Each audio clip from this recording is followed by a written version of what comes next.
Hello everyone and welcome back into the GSMC Dead Ball Sports Podcast, brought to you as always by the GSMC Sports Network. Before we get into our second segment of today's show, I do want to remind you as always that if you wish to contribute and interact a little bit more directly throughout the duration of the show, consider making yourselves available to the Super Chat, Super Thanks, and Super Stickers features here on YouTube. Great way as always to get your opinions and input out there. I love hearing all your input and guidance for the show. I genuinely appreciate all of it, and I know a lot of the guys here at the network appreciate it as well. It just makes our shows that much better, and it's a great way, as always, to be a supporter of our networks and podcasts. But without further ado, let us jump right into our second segment, our second analysis of a wild card game this weekend. Perhaps the most unexpected result out of all the wild card games this past weekend. The Chargers and the Texans. A lot of people believing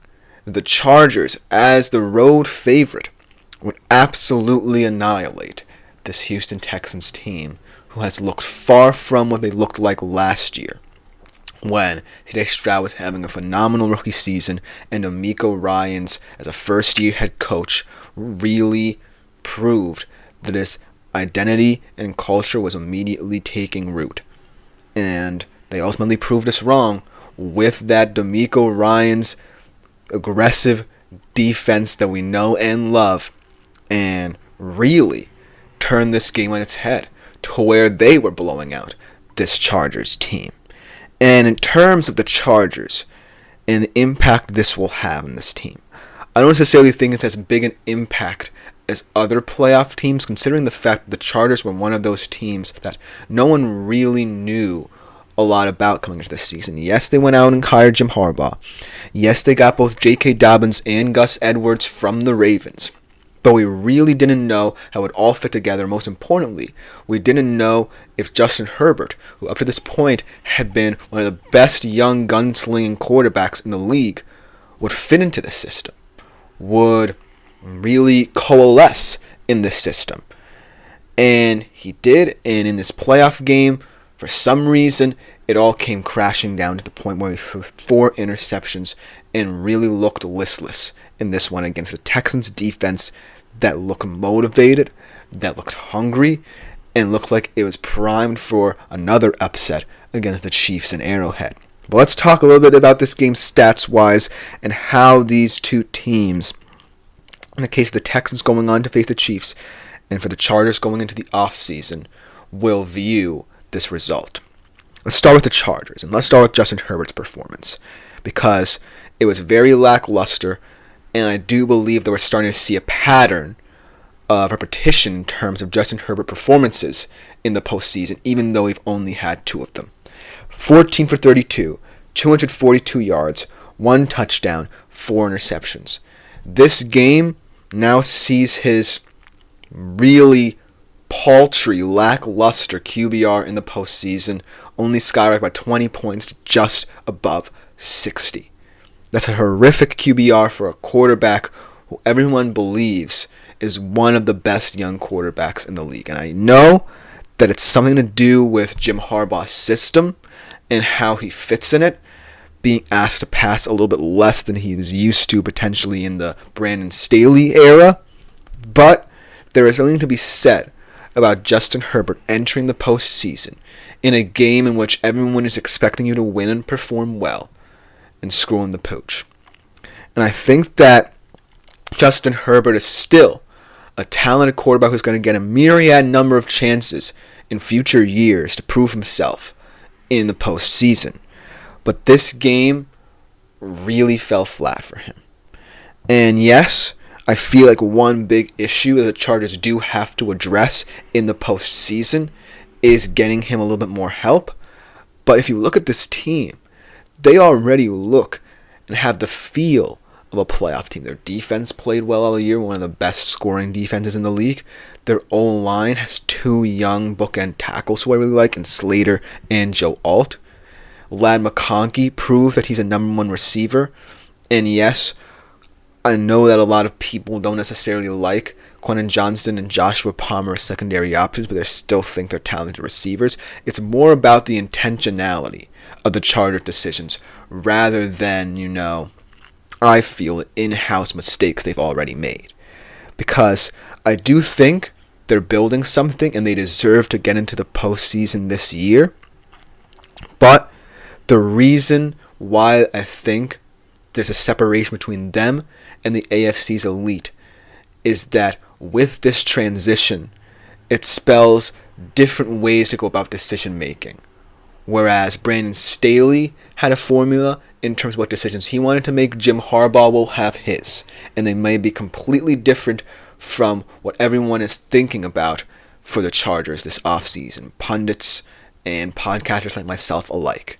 So I don't really know how the Chargers are going to approach this offseason, but all I know is that I do feel that improvement is going to be imminent, and I do think that the Chargers are in an advantageous position in the draft to pick someone, whether it be on the offensive side of the football or the defensive side of the football, that will fill an area of need for them. But looking at the paltry performances of every receiver outside of Len McConkey, who had 197 yards and 1 touchdown, it is telling that you haven't built that infrastructure to support Justin Herbert, even in a very run-heavy offense already. And that's what I think separated these two teams. Let's talk about Houston, because on offense, I still think there's a lot that needs to be ironed out. CJ Stroud looked a bit better, but not much better. 22 for 33, 282 yards, 1 touchdown, 1 interception. Made a couple incredible plays, but ultimately still looked a little bit rusty. Not like the CJ Stroud of old in last year's postseason, where he was slinging the ball all over the field against Cleveland. But the story of the day belonged to the Texans' defense. Eric Murray, D'Angelo Ross had 2 interception returns for touchdowns. And I really think that this was a comprehensive performance in all 3 phases for this Texans defense. Danielle Hunter and Will Anderson Jr. were getting pressure up front.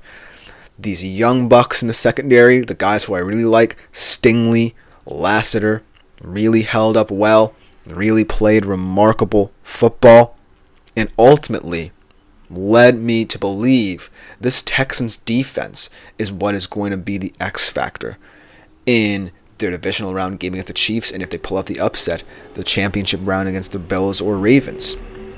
And so that's why I think a lot of people were so enamored by the Chargers, but ultimately underestimated the Texans defense. They thought that this Chargers team was coming in hot on both sides of the football, and the Houston Texans at that point didn't win convincingly. CJ Stroud looked rusty all season long. The offensive line had issues. And while everyone knew this Texans defense was good, they really thought that it wouldn't matter because Justin Herbert was going to come out there and have himself a day. But no, the defense stamped its mark. The offense was solid enough. And the Texans are moving on. And the Chargers aren't. But ultimately, I do believe that as a whole, we collectively have underestimated this Houston Texans team. Because who's to say that CJ Stroud can step up? Who's to say that this defense can't pull off another great performance against a much tougher opponent in Patrick Mahomes and his Kansas City Chiefs? Who's to say that this win isn't a springboard for bigger things to come? I think that this win, especially considering their performance all season, was a turnaround for them. And I do feel that this divisional round game coming up against the Chiefs is going to be much more highly competitive than we all imagine. And I think that when it comes down to the questions that will still be surrounding the Texans in that game, will CJ Stroud play better? Will this offensive line be able to handle everything that Steve Spagnuolo and his defense are going to throw at them? Will this defense play another great game? I don't necessarily think it matters because they've already proven people wrong. And no matter how people view this season for the Texans, as a team where everyone was thinking after their very successful year last year, in both CJ Stroud and D'Amico Ryan's first year, they were going to build much bigger and aim for even higher heights than we thought. Potential Super Bowl contenders, easy AFC South winners in that very easy conference. It doesn't matter to me, because from where they are now to what we'll think of them after the season is an entirely moot point because of this game, in my opinion. This game gave them life.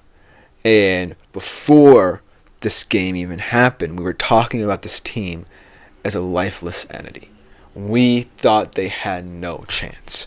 We thought that this Chargers team under Jim Harbaugh was a sneaky dark horse contender to not just beat this Houston team, but go toe-to-toe with their AFC West rivals. And we were already planning for that game. I think a lot of people were thinking this Chargers-Chiefs game, round 2, is going to be incredible.